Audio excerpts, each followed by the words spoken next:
There is a God in heaven who reveals secrets and foretells the future. No matter how bad things get, God is in control. He knows the end from the beginning. He loves you supremely, and He wants you to know what the future holds. In Daniel 2, the king of Babylon received a dream from God foretelling the rise and fall of the world's great empires, but he did not understand it or remember its details when he awoke. This dream forms the foundation for understanding the great prophecies of Daniel and Revelation. That's why God sent Daniel to explain the king's dream, so we too may know its meaning. Daniel confirmed the king's dream by telling him he dreamed of a great image whose head was made of gold, its chest and arms of silver, its belly and thighs were brass, its legs were iron, and its feet were part iron and clay. Then a stone smashed the image on its feet, breaking it into pieces, and the wind came and blew it all away. Afterwards, the stone grew into a great mountain and filled the whole earth. You can read this in Daniel 2:31 through 35. Next, Daniel explains the dream, which is found in Daniel 2:37 through 45. He tells the king that he is the head of gold, meaning his kingdom of Babylon, and that other inferior kingdoms would follow his. These were represented by the silver, brass, and iron. Daniel adds the fourth kingdom will be divided. These divisions are represented by the feet and 10 toes, which were made of iron and clay. History tells us God's prophecy was true. Babylon, the head of gold, ruled from 605 BC to 539 BC, at which time the joint forces of the Medes and Persians under command of Cyrus the Great destroyed Babylon. The Medo-Persian kingdom ruled from 539 BC to 331 BC. The Medes and Persians were represented by the chest and arms of silver, one arm representing the Medes and the other the Persians. Both powers united for the destruction of Babylon. Then the Grecian army under Alexander the Great destroyed the Medo-Persian kingdom and ruled from 331 BC to 168 BC. Greece was represented by the belly and thighs of brass.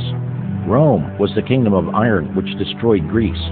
Rome ruled with its cruel iron weapons from 168 BC to 476 AD. The Roman imperial capital, or its center of power, was originally located in Rome. Then Emperor Constantine relocated and refounded Rome's capital in Constantinople, holding its dedication on the 11th of May in the year 330 AD. Thus, the two legs of iron on the statue represent the two governing regions of the Roman Empire, the one being in Rome and the other being in Constantinople, the one religious, the other political. When Rome fell, it was divided by 10 separate barbaric nations, which could never again unite into one kingdom and rule the world as the prior nations did. These 10 nations are represented by the 10 toes of iron and clay.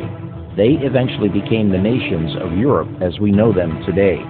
We are now living in the time period of the toes within this prophecy of Daniel chapter 2. It's during this time period that the powers of church and state become mingled. This is represented by the mingling of the iron and clay. Please note that the strength of the iron continues from the legs into the feet and toes. The Iron Kingdom of Rome was a cruel, persecuting power. The mingling of church, represented by the clay, with the state, represented by the iron, will bring persecution upon God's people as the church uses the power of the state to enforce its decrees. This is exactly what happened during the Dark Ages that followed the fall of the Roman Empire. Finally, by reading Daniel 2:44 and 45, we clearly see the stone which smashed the image on its feet represents the coming kingdom of God, or the second coming of Jesus. The prophecy says that in the days of these kings, or during the days of the toes, the days we are now living in, God will return and set up His kingdom. Isn't that exciting? This means the next great event to happen within the prophecy of Daniel 2 is the second coming of Jesus. Since the Bible has accurately predicted these events over the course of 2,600 years, you can be sure the Bible is a book that can be trusted, and you can know that God is still in control. Please remember this information because it provides the framework of time for which many of the other prophecies are built. I encourage you to draw close to Jesus every day through your own personal prayer time and Bible study. May God be with you. Turn your eyes upon Jesus.